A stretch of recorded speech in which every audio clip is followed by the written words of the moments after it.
అంబటి రాంబాబుతో ములాఖత్ అనంతరం ఉండవల్లితో కలిసి వైఎస్ఆర్సీపీ నేతలు ప్రెస్ మీట్లో మాట్లాడారు. వైలెన్స్ చేసిన వాళ్ళకి, ఆర్సన్ చేసిన వాళ్ళకి,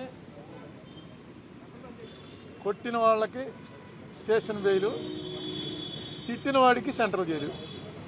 ఇది ఒక కొత్త పద్ధతి మారింది. అసలు తిట్టడం అనే దాని మీద కేసు పెట్టచ్చు, విచారణ జరపచ్చు, కానీ సెంట్రల్ జైల్లో వేయటం అనేది 30 చోట్ల నుంచి కంప్లైంట్లు పెట్టడం ఒక కొత్త వరవడికి శ్రీకారం చుట్టారు చంద్రబాబు నాయుడు గారి ప్రభుత్వం. ఇది ఎట్టుపోతుందో చూడాలి. ఇది మాత్రం ఆరోగ్యకరమైనది కాదు, చాలా టూ మచ్గా వ్యవహరించారు. అందులో ఏం అనుమానాలు. మిగతావన్నీ నేను మళ్ళీ ప్రెస్ మీట్ పెడతాను, ప్రెస్ మీట్లో చెప్తాను.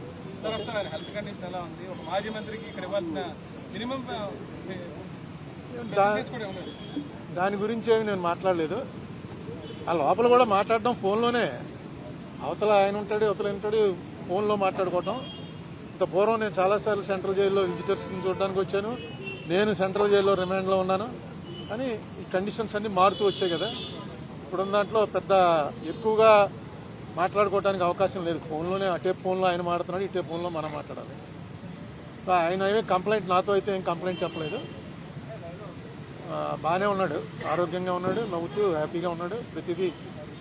ఎందుకంటే అతను కూడా లాయర్ కదా, అతనికి తెలుసు ఈ కేసులో పస ఎంత ఉందో.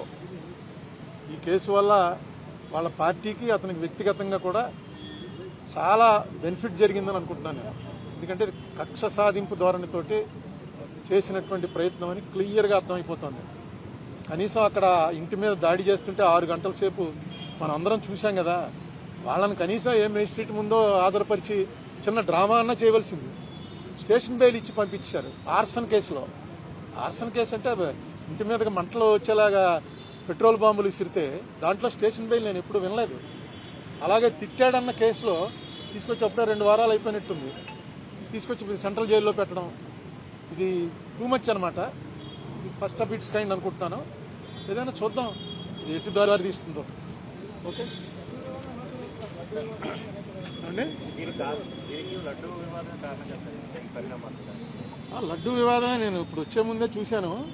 మొన్న చంద్రబాబు నాయుడు గారు అడుగుతున్నారు, ఎవడు చెప్పాడు మీకు ఇందులో ఇది లేదని, ఇది కొవ్వు, పంది కొవ్వు, గొడ్డు కొవ్వు ఇవి లేవని ఎవరు చెప్పారు మీకు అని ఒక మీ విలేకరు మీద ఆయన కొంచెం రైజ్ అయ్యి మాట్లాడారు.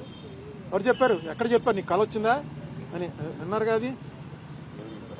ఇదిగో వాళ్ళు వేసినటువంటి సిట్ రిపోర్ట్లో 20వ పేజీలో